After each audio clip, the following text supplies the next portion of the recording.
إن الحمد لله نحمده ونستعينه ونستغفره ونؤمن به ونعوذ بالله من شرور أنفسنا ومن سيئات أعمالنا إنه من يهده الله فلا مضل له ومن يضلل فلا هادي له وأشهد أن لا إله إلا الله وحده لا شريك له وأشهد أن سيدنا محمدا عبده ورسوله وصفيه من خلقه وحبيبه صلى الله عليه وعلى آله وصحبه أجمعين ومن تبعهم بإحسان إلى يوم الدين.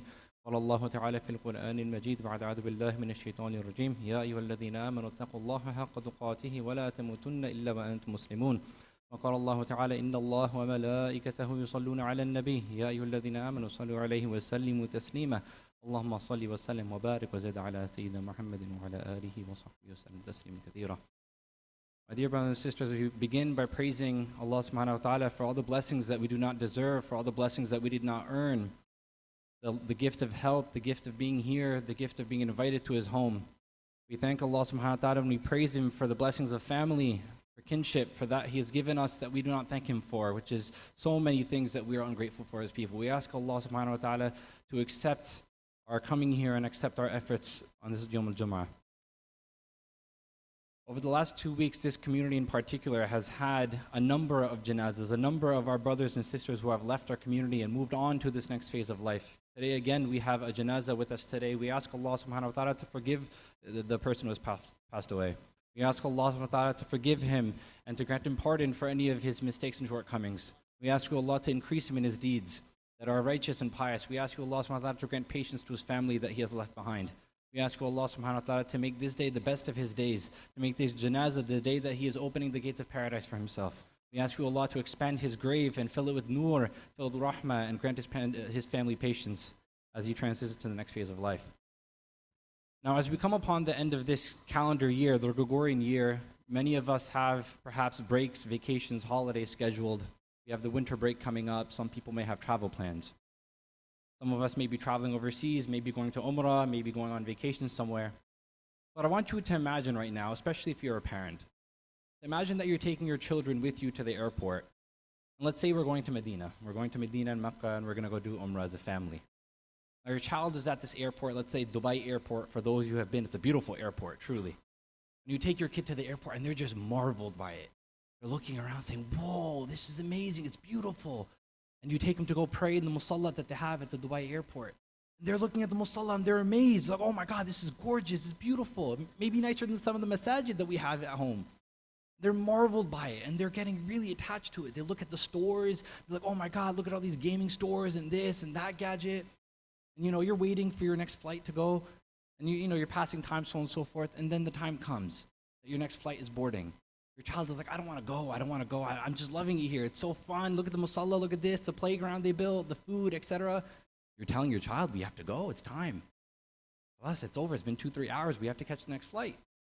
And your child is marveled by this airport, but you tell them what you're going to see is so much better. And they're like, we've never seen it before, we've never been to Medina or Mecca, we don't know what you're talking about. So they don't really get it as a child, they don't understand the concept of we're going somewhere better. But then when they get on the plane and you take them to Medina, then when they land, they walk into that courtyard for the first time, that cool breeze takes them, they see the beautiful scene and serenity that overtakes them, and they realize, you know what, you were right, this is much better than Dubai airport, right? And then they realize what you were talking about. My brothers and sisters, that layover is a summary of this dunya that we are living in today. We're just in a transitionary period, a short period of time. Some of us have longer layovers, some of us have shorter ones. Some of us live 70, 80, 90 years in this dunya. Some of us live just as children and pass.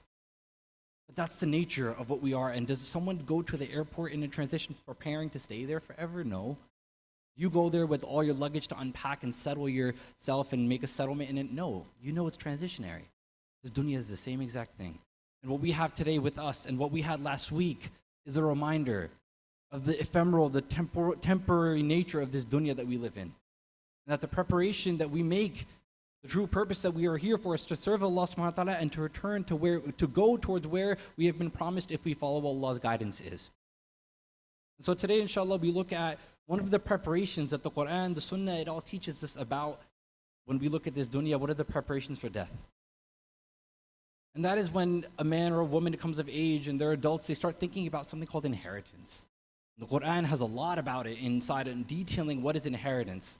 How do you go about dividing your wealth and your property and who has the right to what and how much? It's very detailed because it's a very important topic. And that's one aspect of inheritance that we know and we study, and we have scholars who have simplified the process for us to understand how that works. But then there's another type of inheritance. The Prophet ﷺ says that these scholars, the ulama of our deen, are inheritors of the prophets. Meaning they have inherited from the prophets. Now when we see a king or a queen pass away, we think, oh man, that prince is going to inherit that castle. You know, that princess, she's going to have a large sum of money coming her way because she's inheriting. She's next in line for the throne. Our ulama are inheriting from the prophets, the greatest of mankind. They're inheriting from them. And the hadith says that they don't inherit silver or gold, they inherit knowledge. It goes to show you the weight of something like that. Then we think of ourselves as parents and as young adults, saying, what is it that we give value to in this world? What is it that we are prioritizing as we spend this short layover, this layover flight in this dunya? What are we prioritizing to take with us? Yes, of course, there are necessities of career and ambition of that nature. You have to go to school, you have to get a degree, get a job, of course. But what are we taking with us that's actually going to keep with us once we go to the next destination? And everyone here knows it's the deeds that we bring with us, those that are good or bad, that will follow us into the next life. And so then I want to bring up a question that we have and a bit of a problem that we have in the local communities, generally speaking throughout America actually, is that we had pioneers of our community who came here 30, 40, 50, 60 years ago, invested their entire time, wealth, effort in building communities, not just masajid, building masajid and communities within those masajid, expending their efforts to build the sense of a community, a home for people to find, no matter where you came from overseas, to come to a community and find a place of belonging, to find services that you may need as an individual or as a family. And we're seeing that generation is now passing on to the next phase. They're passing away. My question to all of you and to myself, who is inheriting those responsibilities that they held? Who is inheriting those responsibilities and those functions that they fulfilled in society? Now, if you walk into a random masjid, let's just use masjids for examples. If you walked into a random masjid, do you know the brother who vacuumed or the sister who vacuumed and cleaned the whole jama'ah before you walked in? We're all sitting here, we're all praying here. Do we know who vacuumed and cleaned? Probably not. Do we know who was here last night preparing, making sure that everything was ready? Probably not. When it's time for Ramadan, do we know what the preparations are going on? No, probably not, because we're oblivious to these things. But it's getting done somehow. It's getting done. And when you see these massive events like food drives and clothing drives for refugees, this all takes effort. It all takes a great amount of effort. And there have been heroes behind the curtains working at this for decades. Now the problem that faces us is who is carrying the mantle next? Who is inheriting that responsibility? My brothers and sisters, to really get to the point of the khutbah, we have to understand something from a Muslim lens. Now, an example we'll give of zakat. If you as a Muslim give zakat and think you are doing someone a favor, then there's something missing from your zakat. One more time. If you as a Muslim give your zakat, the purification of your wealth, and you think that you're doing the favor to whoever is receiving it, then there's something missing. And there's a sunnah of giving it with your hand. If you look at me for a second, your hand at the bottom, and the person who takes it as if they were the one giving, because you are receiving. When you give zakat, you are receiving the ni'mah, the blessing of purifying not just your wealth, but your rizq. Rizq is a lot broader than just money. That is the purification. You are getting good deeds, so they are doing you the favor. When you volunteer or help somebody out, you are gaining and they're doing you the favor. When somebody is sick and you go and have to tend to them, when you are given a test of a parent who is ill, and subhanAllah, this is one of the most common things we see. Somebody disappears for a couple of years. Where do they go? I don't see them anymore. Their parents, their mother or father is very, very sick. They need attention 24/7. That brother, that sister, you don't see them around much anymore. They're in a khidmah. The parent needs constant supervision. Even with an assisted nurse, they need someone to be there the entire time. This, my brothers and sisters, is not a blessing for the parent. People say, oh, wow, what a lucky mom or dad. Look at her son or daughter serving them all day. So blessed they are. This is the wrong perspective. You say, how lucky is the son or daughter that they have this opportunity to build their Jannah, to serve their parents in this opportunity in this way. That is how a Muslim looks at these opportunities. We don't look at it to say, what a burden. What a burden that somebody needs help from me. What a burden that I have been asked to favor. You say, this is Allah subhanahu wa ta'ala giving you a chance. The phone is ringing. Are you going to pick it up or no? There's no accidents in life. When somebody comes to you and asks for help, that's a test for you to see what is your response going to be. Are you too busy? Are you too busy in your life, in your responsibilities, in your career to help somebody out? Because the promise that is given is that that work will be done. And this is the reality that we all have to internalize. If every volunteer, every one of us in this masjid decided to leave, Allah will replace us. It's a promise in the Quran that He will replace us with a new ummah. Allah subhanahu wa ta'ala is free of need of us. He's not increased or decreased by any of which we do. We are the beneficiaries. And until you get that into our mindset, then it won't reflect in our behavior until that point. That when we find these opportunities to help people out, subhanAllah, I can't even list out to you the list of services. We'll be talking about it for the rest of the day. Simple things. There are so many people that pass away. A small example, they have nobody to do their ghusl. Brother Afzal sitting in the crowd, ask him. How many people passed away and there's nobody to do the ghusl? It might be a convert brother, it may be somebody who's traveling overseas, they don't have family here. They're calling people, hey, can you come in tomorrow morning to help the ghusl on this person, he passed away. No, it's a Monday, I'm really busy, I gotta go to the office. Okay, well that's an opportunity you just lost. The phone rang, you decided to not pick it up, right? We think about those situations where like, oh man, I got a job opportunity, somebody calls back, right? Like a recruiter's calling you, you missed that call, you're freaking out, oh no, I missed it. We don't think about this the same way. Allah subhanahu wa ta'ala is giving you opportunities, each and every one of us. This leads me to my next point. There's a diversity of skill sets and capabilities in our community. And we've talked about this before, is that if I told you right now that there is a sick elderly gentleman who needs medical consultation, I am confident in my heart and I believe that all the medical professionals in this room right now, and I'm sure we have over a dozen, would happily help. I'm sure they would happily come up and say, Brother Haris, how can we help? Who is it? Sure. I'm positive if there is a brother or sister who's stuck in a tight situation, they need a lawyer, I'm positive a lawyer here will offer their services, right? So it's not that we are inherently mean people, it's that we don't seek opportunities. That we're not getting out of the chair and asking, how can we help? We wait for things to come to us. But the reality is that there are people who get up out of their chair. There are people who wake up early in the morning and are doing these opportunities, and they're taking this risk. They're taking that barakah. They're taking it. Think about all of the opportunities that you and I are missing, that we're missing out on. All the opportunities that we let go because we're busy in other things. There's a concept of work-life balance that we talk a lot about. Don't work too much, give your family priorities. But we have another problem on our hands now. We spend way too much time in lahu. Lahu is just, think of it like entertainment. Think of it like, you're just wasting time. I mean, you can't say it's haram or this, that, and the third. If you're following the rules, sure. Watching the World Cup with your family, okay. No harm, no foul, right? But to what extent? To what extent do we do this? We spend 3, 6, 9 hours a day.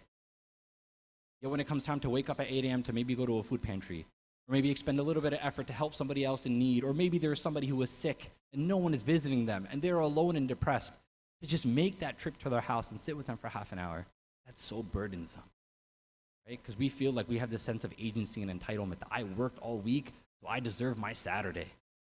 I don't want to sacrifice the comfort of my couch on Saturday. I worked all week, man. I deserve that rest. But then again, that work is getting done. Allah is choosing specific people and blessing them to get that work done. My brothers and sisters, the question is, what skills has Allah subhanahu wa ta'ala blessed you with? What has He blessed you with that you are not using? Each and every one of us have different skills. Some of us have professions that are skills. Some of us have knowledge. Allah has blessed you with ilm. And this is one of the greatest blessings that you can have. That you have a knowledge of the deen, knowledge of Islam. There are people who just want you to sit and listen to them read Quran. Literally, that's it.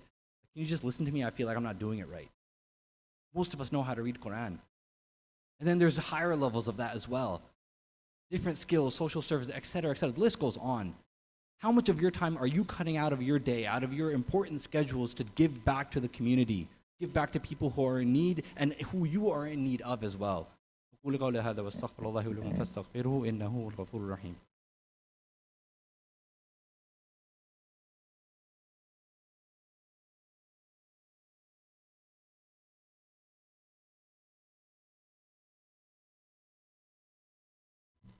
بسم الله والحمد لله والصلاة والسلام على رسول الله وعلى آله وصحبه ومن والاه.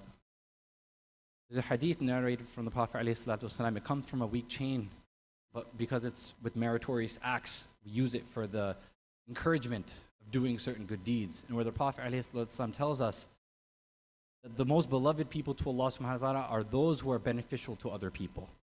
And the most beloved deeds or to help somebody when they're in need, to make that person happy by alleviating one of their burdens. The examples given are things like relieving their debt, helping them do something that is difficult for them, feeding them if they are hungry. And the narration continues and says that it is more beloved that you walk with a brother in need, that you assist somebody in need, than you seclude yourself in Masjid al-Nabawi was the example for a month. That is the weight that is given to khidmah, to assisting other people. The immense weight of putting in service and moving outside of my responsibilities in my household. Now, this is not something that's going to change overnight. And perhaps if you had weekend plans, you're not ready to go cancel your Saturday morning plans and Sunday morning to start volunteering and servicing. And then the other reality is that it doesn't always come at a convenient time. That right now, if we don't need 1,000 people to help clean up the masjid. That's not how it works. Certain times, certain needs arise, and that's when we need people to be ready.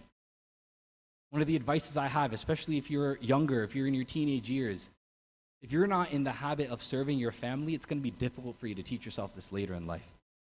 If it feels like your parents asked you the greatest burden in the world, if they said to take out the trash, then they don't have a problem. You have a problem, my friend. The problem is in you. If your parents ask you to do small things around the house and it feels so burdensome because you're busy life with school and sports and everything, the problem is not in your parents. That's the newsflash. It's the fact that you can't bend your ego and bend your will to be able to serve and roll up your sleeves and do something for your family. And the beauty about khidmah is something that only the khadim, the one who spends time in service, can tell you, is that there's this happiness that comes out of it. And those who are interested in scientific research, you can find articles upon this. But why is it that when people are incarcerated, when people go through certain trials and tribulations, they are mandated, not from a religious perspective, but from a clinical study, they're given service. They are told to go and serve those who are underprivileged, serve those who need something, because there's a therapeutic aspect to this. Multiple dimensions to it. First and foremost, you just realize, you know what? My life isn't that bad. That's the first thing you will realize. My life isn't that bad. I have a lot to be grateful for. So many people are going through hardships that I am not going through. So you feel a sense of blessing. That's the first and obvious benefit of it.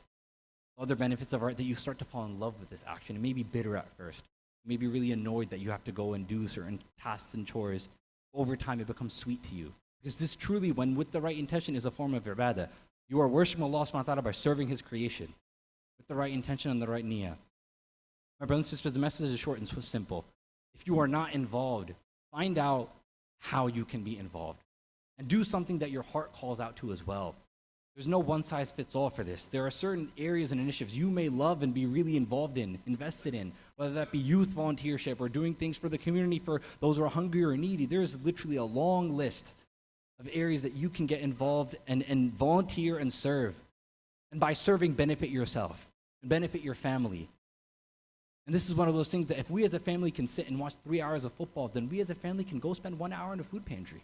We really can. And it's a beautiful experience if you do it as a family together. Especially for the kids to see their mom and dad do this. They wake up at 8 a.m. in the morning on a Saturday after a long week of work and they want to go. It motivates. And little by little, we build this culture of serving others and loving to serve others, more importantly, and finding a sweetness in it that we crave. And then it comes easy, and we don't need to push each other because we're already doing it. We ask Allah subhanahu wa ta'ala to grant us that station, to make beloved in our hearts khidmah of His deen. We ask you, Allah subhanahu wa ta'ala, to grant us knowledge that is beneficial and allow us to act upon it. We ask you, Allah subhanahu wa ta'ala, to forgive our shortcomings and our ungratefulness. We ask you, Allah subhanahu wa ta'ala, in this jama'ah today, for those who have come with the need or something that they need from you, Ya Allah, you know what is in our hearts and you know what we need. Grant them what is best for them. We ask you, Allah subhanahu wa ta'ala, again, for those who have passed away in our community recently, today, as well as last week, Allah subhanahu wa ta'ala, grant them forgiveness. Grant them Jannah, Ya Allah. We ask you, Allah subhanahu wa ta'ala, for those in the community that are sick, Ya Allah, grant them shifa. We ask you, Allah subhanahu wa ta'ala, for those of us who have sickness of our body or sickness of our heart, Ya Allah, cure all the ailments that we have.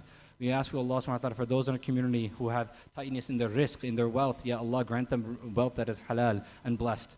We ask you, Allah subhanahu wa ta'ala, for those of us that are seeking the things that you align those with that which you love. We ask you, Allah, to make beloved in our hearts that which you love, and make distasteful in our hearts and things that we stay away from happily, things that you dislike. We ask you, Allah subhanahu wa ta'ala, to bring bonds of kinship within our households and our families closer. We ask you, Allah, for the children to make beloved to their parents. We ask you, Allah, for the parents to make mercy towards their children. We ask you, Allah, subhanahu wa ta'ala, those who have passed, Ya Allah, allow us to learn from them and not to be attached to this dunya and to be able to benefit from it. We ask you, Allah, subhanahu wa ta'ala, to grant us the best of this dunya and akhir. رَبَّنَا آتِنَا فِي الدُّنْيَا حَسَنَةً وَفِي الْآخِرَةِ حَسَنَةً وَقِنَا عَذَابَ النَّارِ.